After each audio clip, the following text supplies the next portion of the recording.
This story was sent to me by a channel viewer. It's two stories, really.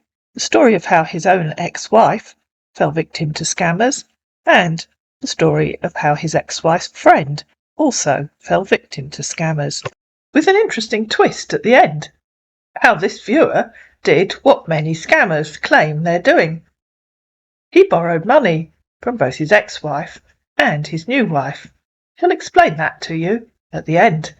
So my first wife, she was an American, and she was being used as a mule. Now, I was talking to her. We met online. I was talking to her when she was in America, and I was still living in England. And you know, I had to first of all, I pointed what this guy was doing is he was buying her almost on a daily basis, flooding her office with flowers, and she thought he was the most romantic guy in the world. She thought he was a guy from England. And I sort of said to her at the time, I said, these are probably stolen credit cards, and he's sending you these flowers just to check that the cards are okay and working. And, you know what it's like with people that are being scammed. They dig their heels in and rather believe that he's Mr. Romantic.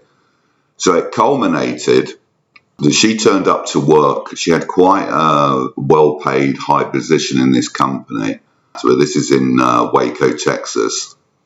And she arrived at work, and there was 50 brand new laptops that had come from this scammer.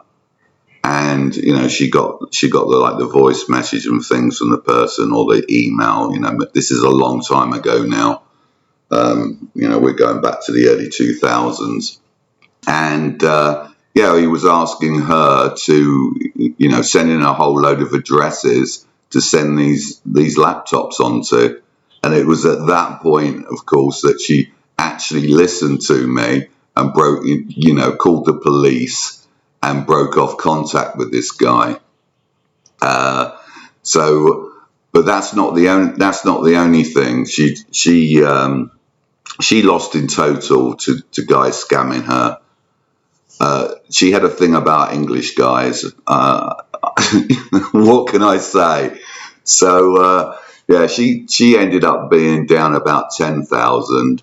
Now, when we split up, I actually shared a house with an old school friend of hers, and she was telling me how she was in the hole to another guy that she thought was from England and needed all the money. You know, I would come over, but my mother's in hospital, you know, all the usual shtick. She was in the hole for 15,000 to this guy. And she was a student, that was out of her student loans. So I don't know what it is, but certain women, this is why these guys are targeting what they perceive as older women, because there's a lot of single older women in the UK and America. Yeah. So there's an air of desperation there, isn't there? When you think about, you know, I do feel sorry for these women that end up giving their life savings and stuff like that.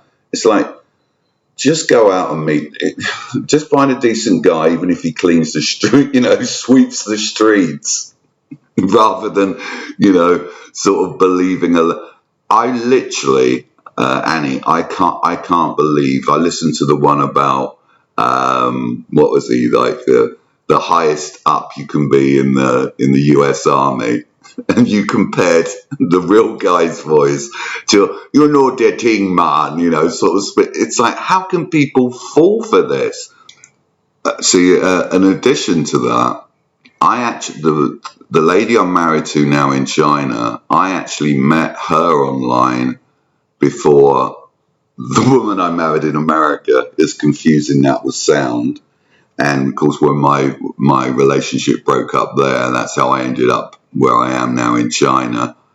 And a couple of times that I was broke after my divorce, and she sent money, and I couldn't make the flights, and she couldn't get her money back. I'm quite sure that it must have crossed her mind at some stage that perhaps I was a scammer. So with my first wife and my second wife, perhaps they regret it now, but I actually turned out to be the real thing.